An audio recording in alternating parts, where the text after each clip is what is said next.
Tataki Komi. I'm going to reverse engineer this throw because I really want to work on the defense rather than the finish. I'm going to start with the finish first and then move backwards to the defense, how I set that position up. I just took a gi, a pillow, a mop, and a broom. Put one on each side, put the arms, put the body, put a gi top around it to give you an idea. Someone's coming in either with a tackle or even a double leg takedown. You can think of it as our current version of musical gori. Someone's, whatever they're doing, they're coming in, I'm sprawling on top of them, coming underneath the arms and lifting them up backwards. And me, that would look like this. I'm face down and my arms are pulled up. I'm either going to put my knee on the back or my foot on the back or both. I like to put my knee down, I scoop underneath and get the arms, and then if you want to stand up from there, you can put the foot there. Some people go straight to the foot. I feel like it's a little constricted. Plus I want to be in nice and tight. Scoop underneath those armpits, gather up the arms, and then you can either just stay on the knee or come up to the foot. I'm also going to fold the hands over to lock them. So I'm not just, I'll slide up the arms to grab the arms, and then when I get to the hands, I will fold the hands down and put pressure on them to hold that position. So I scoot underneath the armpits, pull the arms back, step, and then fold the arms. And that's the lock and finish. Now how do I set up that position? Now, I've heard this technique called surfboard art. I don't know anything about surfing, but I've heard traditionally there's a type of surfboard where there's a rope around it, where you actually stand up and you have ropes. I went online to try to find pictures of them. I couldn't find them. I'll take it for whatever it's worth. But that's sort of what it looks like when you're scooping up under the arms, holding them, and then standing. It's supposed to look like whatever that is. I believe Tataki also means to pound. And one of the setups for this, I think the traditional one, is as they're coming in, you throw your legs back as far as you can up in the air. They're basically flattening out in the air. And you come down with a hammer fist right on the spine, right behind the head. As they come in, you go up and pound. So that's an easy way to set this up in practice. If you have one of these balls at home, or even just a mattress, going up and strike.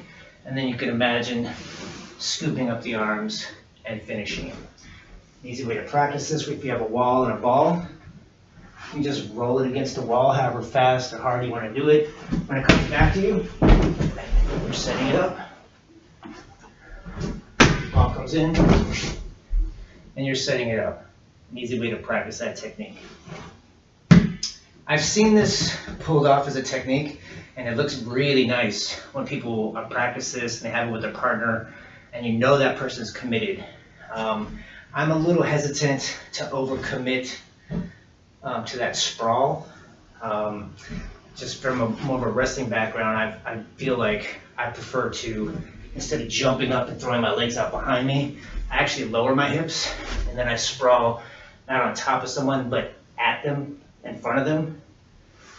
I won't go into too much detail, but someone could fake that tackle.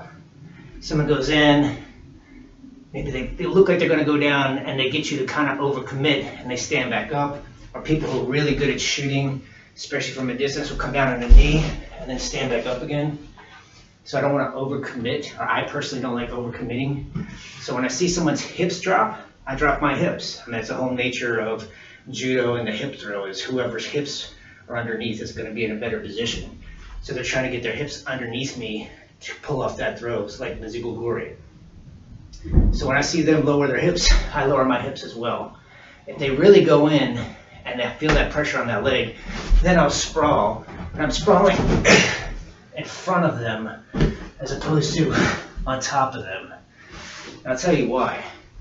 I've seen this happen before. People don't do this, they just sprawl without dropping their hips.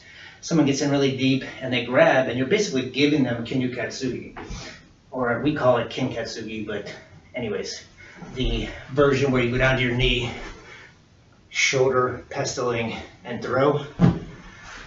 And when I sprawl on top, you can get thrown right over, unless you've got this timed perfectly and you know the person's going to commit.